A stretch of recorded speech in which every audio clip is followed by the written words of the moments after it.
As an introvert, I am an INFJ in the Myers-Briggs test.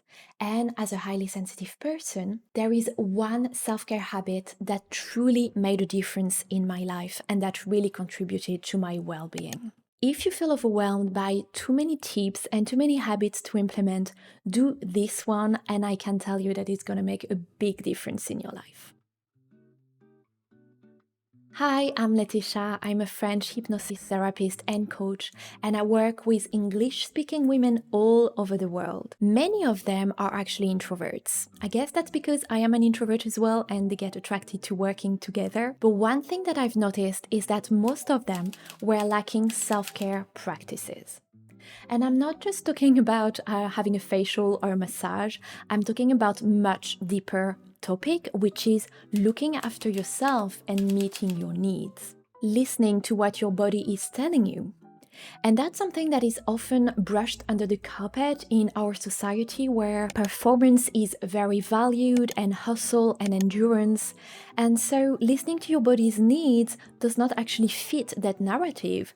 It's more about repressing your body's needs and keep going whatever you are actually experiencing.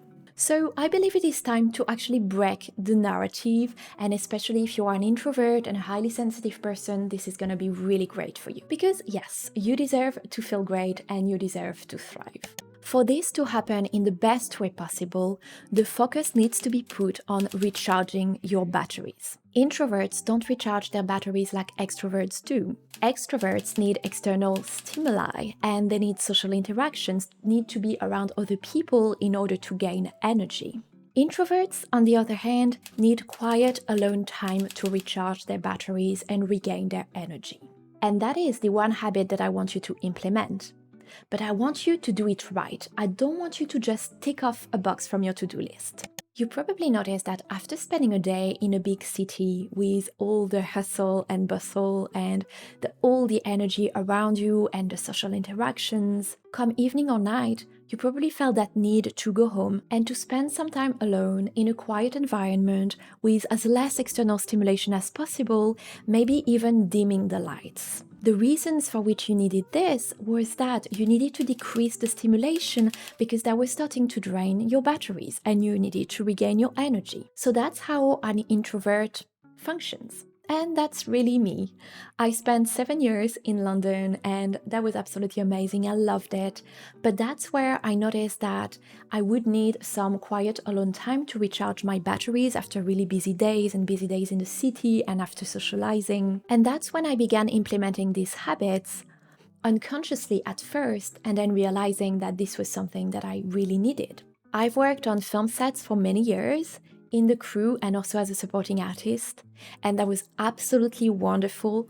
But I can tell you that by the end of a very, very long working day, like 11 to 15 or even 16-hour day, I would not actually be in the mood to go out for a drink with the team afterwards and socialize. And that's what most other team members were doing, and that it seemed like that's what they wanted to do. I would just want to go home or go to my hotel room and order room service by myself and just rest and just recenter and gather my energy again. That's what I would need. And I was in my early 20s at the time. I was being told that I had to do the socializing thing in the evening because that's what people do and that's how you get to build professional connections. But honestly, I really, really didn't want to. It was contrary to what my energy needed and what my needs were. It was the opposite of what my personality type needed. And if you recognize yourself in this as well, please let me know in the comments. So, quiet alone time requires a few crucial ingredients. The first one is quite obvious, is being alone. So if you live with a partner or in a flat share, then it's about finding this little time and space, maybe in a different room, where you get to actually spend some quiet time by yourself. The second ingredient is to avoid external stimuli. That's why you need this quiet alone time, is to recharge your batteries, is to take yourself away from all of the external stimulation. So some great things to do here is to dim the light, or if you want to put some music, putting very calm, soft background music, and avoid screen time. no screen. And you're probably already doing the things instinctively. Third ingredient, doing something that you really enjoy while you recharge. I don't believe in doing nothing. We're always doing something, whether it's having a nap or scrolling on Instagram or just staring at the coffee table. You are doing something, right? You made a choice, you chose an activity. And here it's about choosing a quiet activity, which may look like reading or writing and journaling, knitting or drawing, painting if you do these type of things. It may be meditating or actually having a nap, doing a puzzle, which I really love doing in autumn winter, even looking through the window with a cup of your favorite drink. That's one of my favorite things to do when I need to recharge my batteries. And right now it's so beautiful because I moved back to France at the end of 2023, and through my windows I can see the mountains, and it snowed last night, so the top of the mountain is all snowy and it's so beautiful, and it's the perfect sort of environment to look at when I need to recharge my batteries. One of my favorite quiet alone time activity at the moment is reading, and it is reading this beautiful full collection of Sherlock Holmes novels and short stories. It's really heavy. You can see it's so big. It's such a beautiful edition. And that's really been my go-to. I got this book for Christmas. And it's been my go-to to recharge my batteries and to spend some quiet alone time. So that's really great. So I currently live with my partner, but when I used to live by myself, what I would love doing was self-coaching and self-expression. So I would actually think aloud for a little while, and I would allow words and thoughts to be verbalized. And then if I felt the need, I would do some self-coaching. So I would sort of externalize all the things that I was maybe feeling or thinking or experiencing, to speak my goals out loud as well and my intentions. Whatever I felt the need to do, I would do it verbally. Okay, it may look a little bit weird from the outside, but I was alone, so that was fine.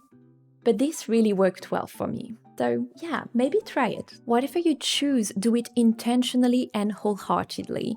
You really, really need it and you really deserve it. Letting yourself have those moments of quiet, alone time will really help you regulate your nervous system, release stress and anxiety, come back to a state of presence that also really helps with your confidence levels. And it also helps you thrive, because when you're ready to go back out there, then you're fully recharged and rejuvenated. So let me know in the comments if you found this video helpful, and if it is the case, don't forget to like the video, to share it, and to subscribe to the channel for more content around becoming the authentic best version of yourself. I will see you in the next video, and I'm sending you much love.